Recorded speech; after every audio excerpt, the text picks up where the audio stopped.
আমি কোর্টকে বলেছি যে আজকে ডেট ছিল অর্ডারের জন্য আমরা আছি এখানে। তো কোর্ট বলেছে কি আপনি নিজে করবেন না লয়ার রাখবেন, যেহেতু এই যে মোহাম্মদ আলী সাহেব মারা গেছে। আমি বললাম যে এইটা তো আমরা মাফ চেয়েছি, এটা অর্ডার দিয়ে এক্সোনারেশন চাচ্ছি, এক্সোনারেট করে দিলেই হয়।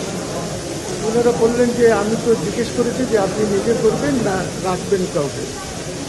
তো আমরা বললাম যে ঠিক আছে, মানে ওনার হচ্ছে যে একটা লয়ার যেন থাকুক। তো আমরা বলেছি যে ঠিক আছে, আমরা একটা লয়ার রাখবো এই যে মোহাম্মদ আলী সাহেবের।